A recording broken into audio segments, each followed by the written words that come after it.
this health, wealth, and happiness talk today. We're really excited to have you guys in to give you little elements and snippets in these three areas that you can implement into your day-to-day life, starting from today. So I've got Bridget and Sabine with me, who are specialists in the wealth and happiness areas, and we're going to start with the health section. So I'm Chloe, and I'm a women's health and fitness coach, and I've been in the health and fitness industry for 8 years now, and prior to that I was a professional dancer. And during my dance days, as you can imagine, it's very image based, and I had a really negative relationship with my exercise and with nutrition.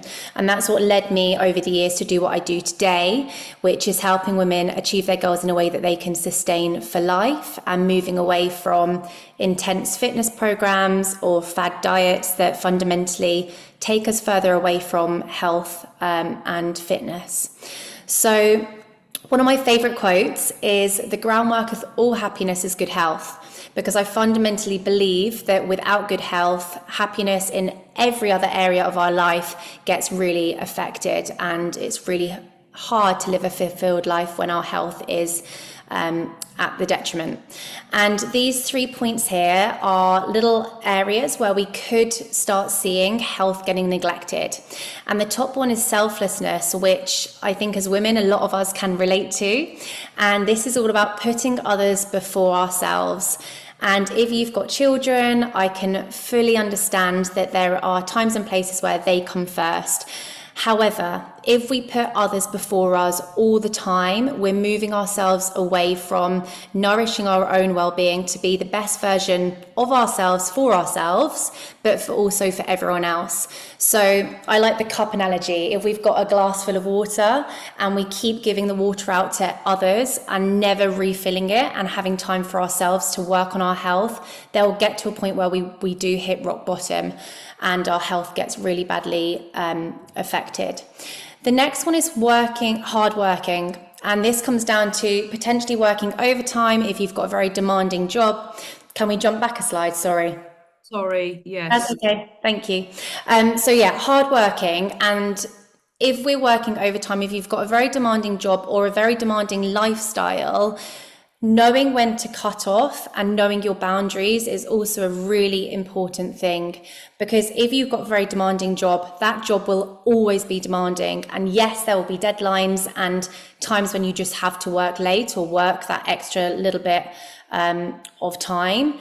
But you need to know when that's enough, and taking 15, 20 minutes out to dedicate to some gentle movement or some fresh air, or to do something that will better your health, whether that's breath work, having a bath, is just as important as work is.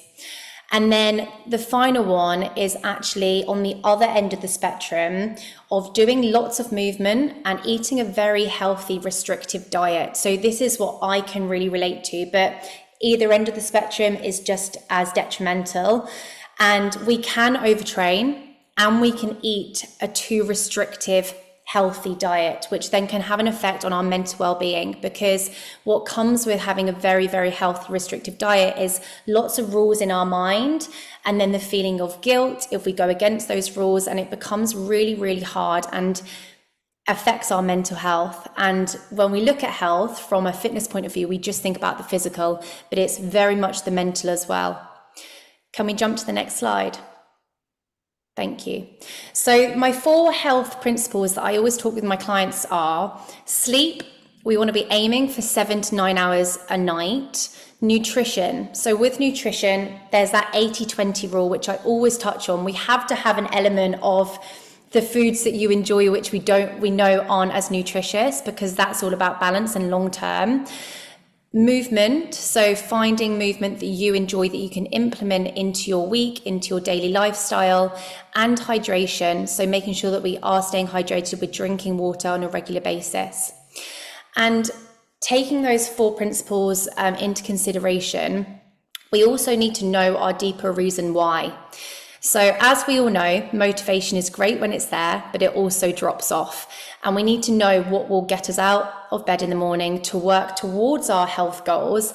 And that comes from knowing your deeper reasons why. So What I would like you to do, on whether that's a notepad or your phone, is write down a few things that you want to focus on with your health and fitness or work towards. So maybe a goal. It can just be one thing or a few things that come to mind. I'll just give you a couple of, a minute or so to do that. So your health and fitness goal.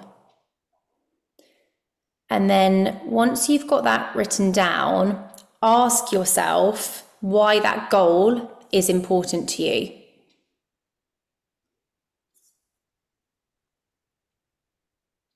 So you've got your goal and then you're asking yourself why. Why is that important to you?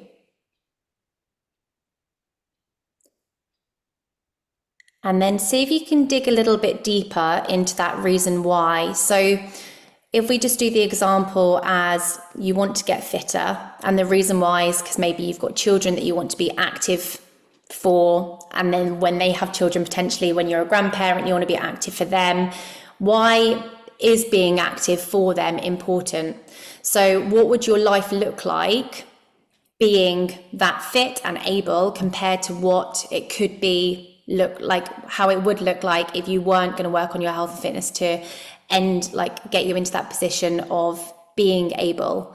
So what I wrote here is, what would you be able to do now that maybe your body would restrict later on in life if you don't look after it? If it is a physical thing, it could be a mental thing.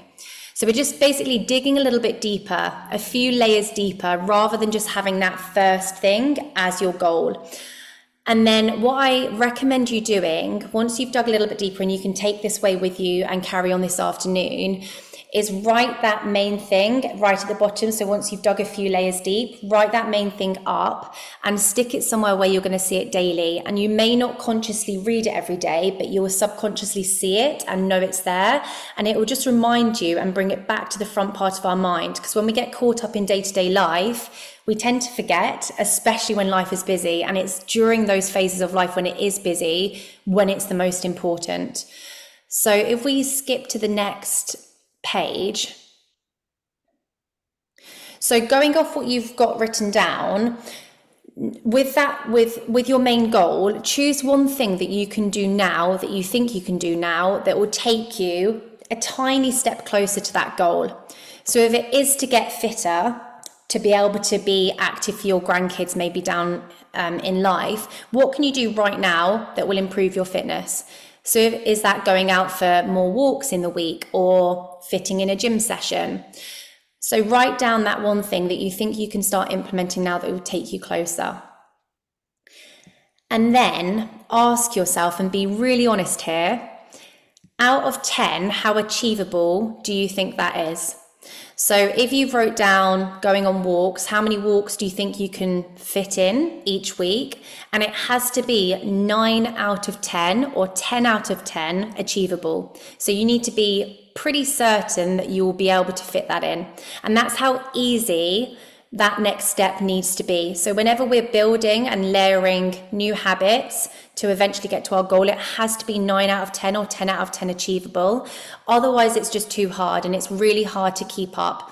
And then once you implement that, so number 3 is scheduling it in. So let's say you think 9 out of 10 achievable is to go out for one 20-minute walk a week. And that's your 9 out of 10 achievable. Have a look at your diary. And again, you can do this now if you've got your diary available, or when we finish later on, and carve out the time for that. So actually put it in your work diary, put it in your home diary, so it's in and you know it's in. And my top tip is try and do it first thing in the morning if you can. This is your time, especially if you work for someone else. As soon as that 9 a.m. starts, or earlier if you work earlier, that time can change. So first thing in the morning if you can. And earlier on in the week is better. And then that will just give you a little bit more wriggle room if something does come up earlier on in the week, and then you can fit it in later on in the week. And then finally, focus on that one thing for a couple of weeks before you then layer it with something else. And then that's how I would like you to look at building habits and building these little steps in order to achieve your long-term goal. So we want to break it down and make it as manageable as possible. Okay. So that's like a little snippet of health. Obviously, there's loads of different areas. If you do feel you're in a place where you do want more support with your health and fitness, something that you can work on long term and find something that you enjoy that you can implement for the rest of your life, or you just want to talk a little bit further, I do offer free consultation calls. So if you scan the QR code or just take a photo of this so you've got my website and my details, please feel free to contact me and we can talk about things more. Thank you. So now we're going to move on to the wealth section, which is run by Bridget, who's an entrepreneur, a business coach, and a professional speaker. Thank you. Thank you so much, Chloe. Wow, I've taken some serious notes here, and I love the idea of, digging deep into the why of, what would happen if I didn't do this.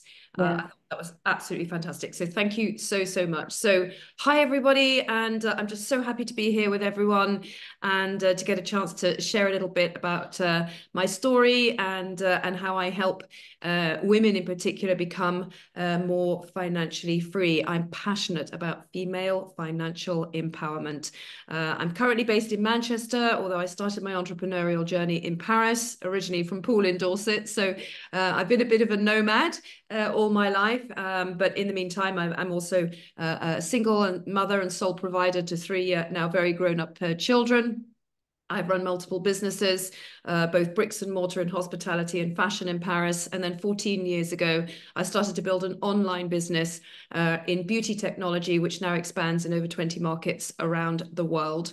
Around about a year ago, women in particular started to come to me who had different professions, whether they were in finance or lots of other different things, and asking me to help them a little bit really increase their income.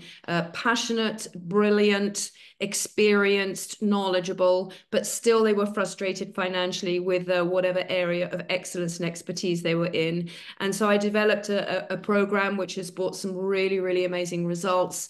And my passion continues to grow every single day with this area of focus that I have in my life. So I love the quote, set a goal to become a millionaire for what it will make of you in order to achieve it, the skills you'll have to learn and the person you'll have to become, by the late, great Jim Rohn. And I think that's really, it is about who you become in the process that makes the whole thing so fascinating. So during these 14 odd years that I've been coaching women all over the world, there are some very interesting common denominators that have emerged. I've coached thousands of people in those 14 years, both individually and collectively. And there are some common points of data. And when I actually start working with someone, the first thing we go back to is, what did I see, hear, and experience around money when I was growing up as a child? I mean, I think Sabine's going to go into it a little bit more later, but, we have actual scientific proof that there are neural pathways that are created very early on in our life, and they're pretty hardwired actually before the age of 7, and money being one of them. So often we will start to reproduce the kind of financial habits that our parents had. And I don't seem to remember one day I read that 90% of women never make more money than their fathers. And I thought, wow, isn't that interesting? I'm so regretful that I didn't actually note the source, but I know it was a source that was very, very credible. And in fact, what has happened then ever since, when I start to dig into this childhood programming about wealth and so on, I realized that is absolutely true. And we need to, find ways to, or find solutions, if you like, of how to break through that glass ceiling. That's unless our childhood programming around money is perfectly okay, and we're very, very happy with where we are financially. And then, of course, we have little things that we pick up along our life, which is, it's about surrounding ourselves with the right kind of people, people who uplift us, who support us, who encourage us, who inspire us, and so on. We don't want to be with people who are going to constantly doubt our ability to grow financially. And then it is also, that big thing about, what will people think of me, what people are going to say, is having a money goal somehow like going to compromise my values as a mother or a spouse spouse or a daughter or a colleague or whatever it might be. But I believe that money is just a symbol of the number of people that we have helped with whatever our area of expertise is. And so the more wealth that we create for ourselves, it means that there has been mutual benefit, always based upon the bedrock of integrity, of course. So that's something that is we have to kind of work on. And I say it's like showering. We have to kind of like, we recommend doing it daily. And that's what Chloe was saying about, the daily habits we build up that muscle for that. So once we've identified a few challenges, we're going to spend 5% of the time on the challenges, and then the rest of the time on the solutions. So what I have found again is, the first step to really getting more financial abundance in our life is being very clear on exactly what level of financial abundance we want and why. Again, Chloe talked a lot about the why, and the principles stay the same here, whether it be wealth or health. The principles stay the same. Why do I want to increase my income? Why would I love to have my yearly income as my monthly income, for example? What would I do with that? How would that improve my life, my family's life, and what major contribution could I give to the world as a result of this newfound wealth? Because we do good with money for ourselves and for others, right? So be very, very clear, and that's not just something we're going to do a one and done. It's something that we can work on every single day and make a fun thing out of it as well. I always say business is about having fun and making a ton of money, based on mutual integrity and mutual benefit. And this is really a great place to start. Then it has been said that up to 98% for all wealth creation is around the mindset, and about 2% on the action. Because when we have a very, very clear and confident mindset, we are always going to take inspired action anyway. So the development of a rock solid self-confidence is something that is absolutely critical to be able to change our sense of worthiness, which will ultimately result in higher income. And then it's about committing to a daily action plan, not just in terms of physical action towards our work, but also on the daily action plan of the self-confidence. So I like to think of it as being in a rowing boat. You've got two oars. One oar is about self-confidence and the other one is about taking action. And you have to row on both of them to move the boat forward. And so that's what we do. So what does that look like in practical terms? Just to kind of like finish up, if you like. So that clarity, confidence, and commitment program is something that I always say you can't get to a happy place on an unhappy journey. So we want to feel when we wake up in the morning enthusiastic, full of confidence, full of enthusiasm, and why not excitement about what we're doing with our business or with our work or whatever that might be. So clarity is, what's my freedom number? What level of income would make that difference to my family? I've already spoken to that quite a lot. What would my life look like on a daily basis? What kind of work would I do? Maybe, people are sometimes they're doing something because they're just kind of like doing it to pay the bills, but they have a dream to, I don't know, be a writer or I don't know, whatever, or an artist or whatever that might be, so it really is about getting very, very clear on what our goals are. I love the quote, be definite about prosperity and prosperity will be definite about you. And so it's a really, really great place to start. And you'll know it's right when you start feeling that kind of like excitement and enthusiasm, sort of pumping through us. It feels amazing. So what does it look like to develop a solid confidence and belief? How do I release the building blocks which are going to hold me back from how do I get from where I am now to where I want to be financially? What do I need to do showing up on a daily basis in terms of my mindset?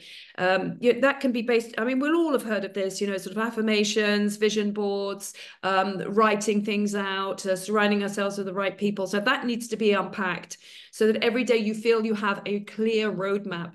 Because I believe when we have this we develop a sense of inner peace, and that's really why we want something anyway. We always want something because we will believe we'll feel better when we have it. And so being able to do that and have a proper roadmap of a confidence roadmap is very, very good. I recommend lots and lots of resources. I've read tons of books on the subject, and most of them multiple times, some of which I've used and many of which I've used and integrated into my own business, which has done well over 10 million in sales in the last 3 to 4 years. So the results speak for themselves, right? Because success leaves clues, and that's something to have, to really check in with every single day. And then finally, it is about commitment. Success isn't a secret, it is a system. And often we want to make that quantum leap from where we are to where we want to be. But sometimes it takes longer than when we want to be. But for me, it's always about the goal is set in stone, but the timeline is set in sand.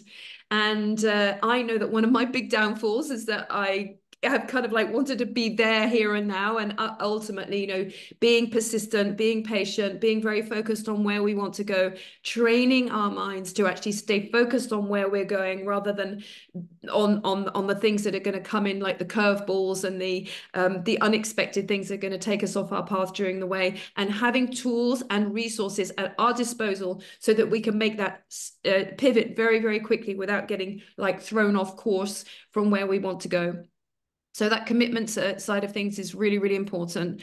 Somebody asked me the other day what they think that, the number, if I had to choose one thing that was really made the difference in terms of business growth for me, and I would say that's accountability.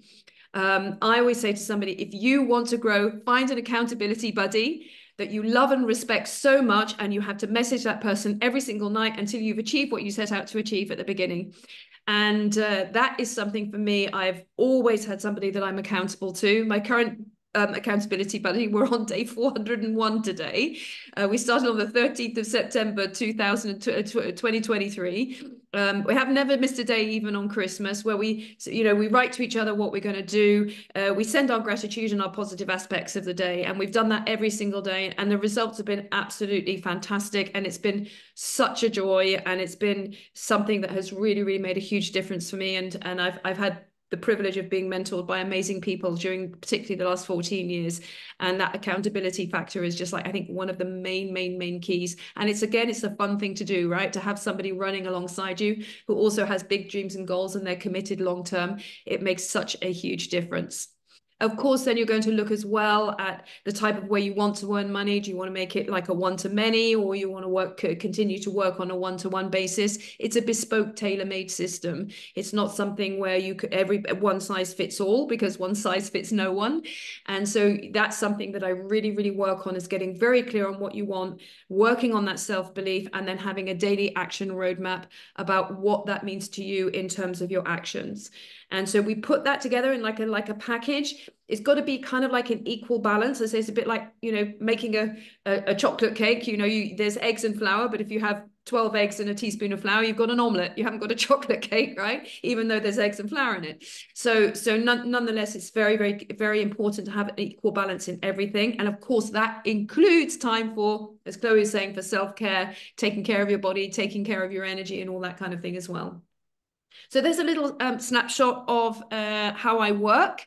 And I work on a 90-day program, but what I always offer is a half-hour discovery call to see if there's an opportunity for us to work together. Might not be an opportunity at all, but I say worst case scenario, we'll have a great chat. So I'm very findable on Facebook, Instagram, LinkedIn, all that kind of thing. I'm very unorganized, not like Chloe, who had a fancy QR code. But yes, I'm easy to find, and I'd love to, no matter what, learn a little bit more about your goals, dreams, and aspirations, and we'll take it from there. So that's my part of the presentation. And now I'm going to pass over to the amazing Sabine Farron-Cox, who I've had the privilege and pleasure to know now for the last few months. She is a woman of experience, expertise, and has incredible added value to her area of excellence. So with great pleasure that I hand over now to Sabine. Hello, everyone. So yes, I'm Sabine, and I'm a licensed therapist.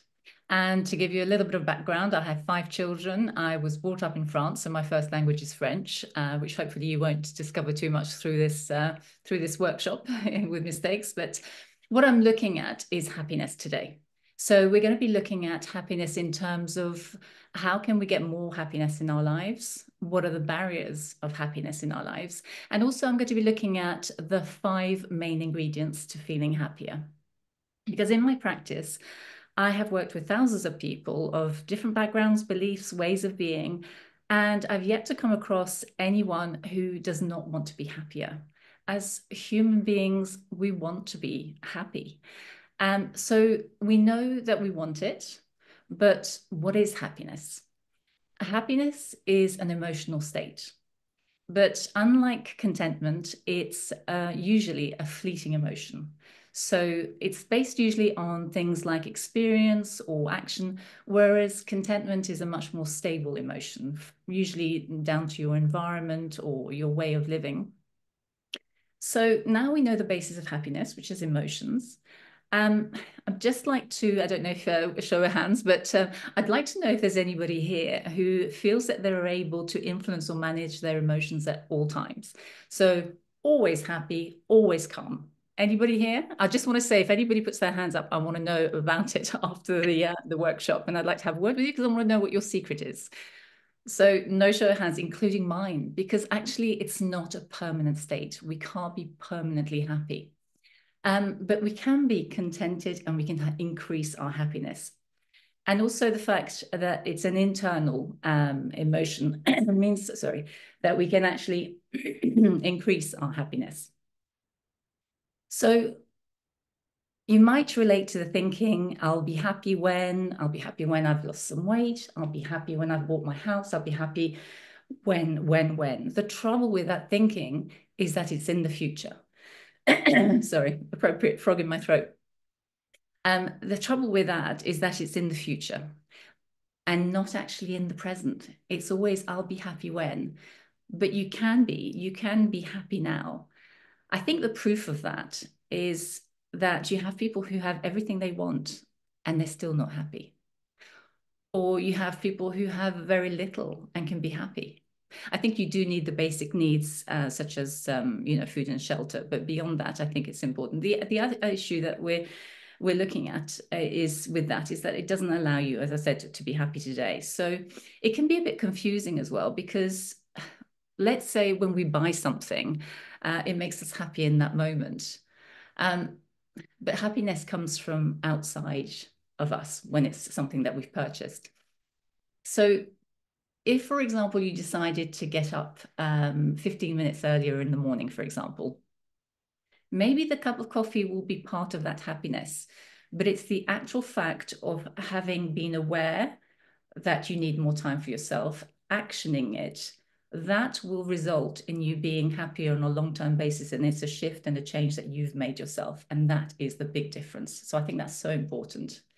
It'll make you happier in the long run. And I think that's so important. So what affects our emotions? So we've talked about it a little bit, our environment for one, but also how we think and behave. So if we just look at the biology for it for a moment.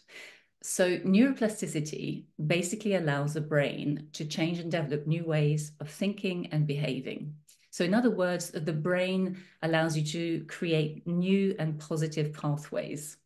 And these can override the old negative ones. The way I describe it in my practice is a bit like a path that you would walk on. If you keep thinking negatively, that path and the groove of that path is going to get deeper and deeper and deeper. So what we're trying to do is, one, be aware of that thought, more on that later, aware of negative thinking, and create an alternative positive thought. And therefore, you're creating a new pathway, which when that one goes stronger, the negative one will decrease and eventually, hopefully, obviously replace it. The other thing about the brain is that we have neurotransmitters. Now, I've actually put happy text messages to our brain on the slide, but that's basically really what they are. They actually make you happier. And what we're looking at are, and you might have heard of them because they're quite, you see them everywhere, dopamine, serotonin, endorphins. And these are all increased by various things. So one of the things that is in Chloe's department, exercising, it really helps. The other thing is sunlight, and I'm thinking about the UK, but I think even daylight's okay, because I know it's not quite, I don't know whereabouts you all are, but sunlight's not always a given in the UK, but daylight is still good. And serotonin, certain foods are very good for serotonin as well. So I think that's important to have a look at that. So now we're going to look at what makes you happy?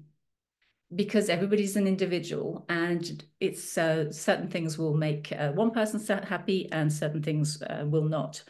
But I think there are some aspects which are applicable to all. And I've looked at and have highlighted 5 main key ingredients to happiness. So we're going to take the first point, which is awareness. My clients will attest to this. They're probably sick of me talking about awareness because that's my favorite word. You can't do anything without having awareness.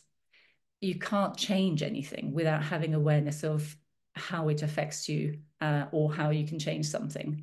So I think it's important to have awareness. For example, we hear a lot about sleep and happiness. If you're aware that getting more sleep is going to make you happier, you're aware of it, and then you take the action of going to bed at 10, is going to result in making you happier as a result. So, but you have to start with the awareness. So that's a really, really important point, which I think is not spoken about very often when it comes to happiness. So the second thing is relationships. Now, relationships, it could be a romantic relationship, family, work, colleagues, basically any contact we have with another person. I'm just wondering how healthy your relationships are in your life. You know, do they nourish you and do they make you feel better? Or are they toxic and make you sick, make you feel sick? The relationships in our life can really impact our happiness. So you could spend a lot of time trying to do things for yourself. But if, for example, the relationship you have, whether it's a partner or marriage, is negative, that's going to be really hard. It's almost like an uphill struggle to sort of counteract that. So you need to sort of have a look at relationships as well in terms of happiness. The third point that we've got is positive thinking. It might sound an obvious one. You need to think positive to be happier, but it's a really important one. And, you know, interestingly enough, I'm not quite sure who designed us, but interestingly enough, we are sort of designed to think negatively, but there is a reason for that, in the sense of we're animalistic. We are very much wired for survival. So all too often our brain is on the lookout for danger or things going wrong. And this can result in thinking more negatively. I don't know if that speaks to any of you, but you know, if, for example, you think, oh, I've done a mistake at work, your brain might go straight to, right, that's it, I'm going to be sacked. So it's really important that we identify it, the awareness. Sorry. I'd like you to, so this is something that you could do, maybe not right now, but in terms of negative thinking. If you find yourself being negative about something, I'd like you to write down what that thought is. And then I'd like to, a little bit like in the court of law, I'd like you to write down what is the evidence to prove that that thought is actually accurate. So you're challenging it, and sometimes writing it really cements it for the brain. So it does help to actually write it rather than just think it. That's what I encourage the clients to do. And then when you have that, I'd like you to have another column. And what else could, what's an alternative? What's a more positive and maybe actually more accurate way of thinking that thought or what you're going through? So I think that's something that is really important. The other aspect is fun. You'd think that that would be something that we would include in our lives, but when I talk about fun in the practice, I say to clients, right, okay, well, that sounds like medicinal fun. And what I mean by medicinal fun is that somebody might, for example, go to the gym because it's really good for you. And they feel, right, okay, I really don't like going to the gym, but it's really good for me. So that's my fun. But in actual fact, it's not just because fun. And by the way, if they've got that problem, you need to contact Chloe so that she can make it more fun for you. So that's just a PS there. Because we spend so much time working on being our best selves, working on being a good parent or an employee, that we forget actually to have fun for fun's sake. So, you know, you really do need to include fun to be happier. And the last one is fulfillment or meaning in your life. That's another really important one. We need to feel that our lives have got meaning. That will be very different for everybody. And for some people, if you're feeling a bit lost and you're not sure what the meaning of your life is, well, first of all, you spend some time, sit down and spend some time and think about that. Because I think that's a lot of the time is because we don't allow ourselves to have the time to even think, what do I want with my life? I often describe it as being carried along by a river, sometimes hanging on, or sometimes actually being knocked by a rock or two. Actually take some time to sit down. What do I want my life to look like? What meaning do I want in my life? If you're not sure, then try something you used to like, or you used to focus on, or maybe ask a loved one if you really don't have any idea. But whatever you do. The important thing is to take action on that. It's no good just having it on that pad, on that piece of paper. You need to take action, a little bit like obviously Bridget and Chloe talked about action. It's so important. So what are some of the challenges to happiness? So time for all of those that I gave earlier on, in terms of all the 5 points. So making time for all of those things. Guilt is one of them, in terms of feeling guilty that we're putting ourselves first, or sometimes, we need to put boundaries in. So that's something that is not always that easy to do, to put boundaries in, and we can feel guilty about it. And yet it's necessary for us to be able to be happy. The other one we've talked about a little bit, toxic relationship. Again, if someone is struggling, an example I can give you, obviously I can't cover everything on this workshop, but an example is if someone is struggling to feel happy themselves, they might actually be very uncomfortable if you're starting to increase your happiness and actually sort of, almost sabotage your efforts. That's one example of a toxic relationship. Unresolved past issues is another one that obviously in my profession I see a lot of.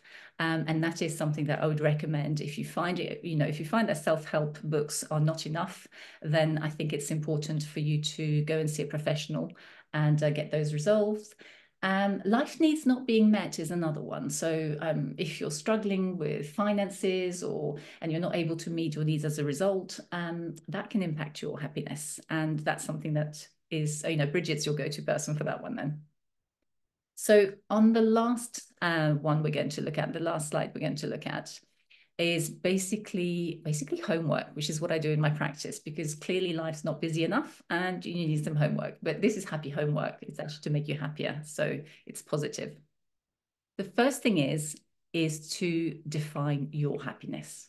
What does happiness mean to you? So that's the first thing. So I leave you a moment just to at least write that down. You may need a bit more time to think about that. In fact, I would like you to have more time to think about that, but just write that down on your pad. And then after you've done that, I'd like you to, and I've written them down there so you can write them down as well, the 5 ingredients. What I'd like you to do is write them down: awareness, relationships, positive thinking, fun and fulfillment, which we've covered. But what I'd like you to do is, next to each of those ingredients, I would like you to think of one small action that you could do for each one. So start, be aware of something that you're doing that's not making you happy. Or is there something in your relationships? Are you saying yes to somebody when in fact you would like to put a boundary in and say no? So see what one thing you could do which would make a difference to each one. And I'm going to sort of finish on this final point, really, that when I used to work at university, you could always tell the students who were sent from their tutors as opposed to the ones who came voluntarily. And the reason for that is that either they didn't want to do it or they were not ready. And the fact that you've come here and taken the time out of your day to do this workshop today tells me that you are ready to make those changes. So I really hope that you do that and that you are happier as a result. So I don't know if I'm going to pass you over to Chloe and see if I don't know if there's any questions or anything. So I'll just pass you back to Chloe, if I may. Thank you. That was amazing from both of you. And I hope everyone managed to take something away with them. Does anyone have any questions before we close? Please feel free to unmute and ask away if there are any. No? Okay. Well, thank you so much on behalf of all of us. We've really enjoyed doing this. And please feel free to reach out to any of us online, on social media, through our websites. We're all very happy to have a talk with you if you feel you want to. Thank you. Does anyone else want to say? Chloe, thank you, Thanks, everybody. Bye. All right, take care. Have a good rest of the day. Bye bye.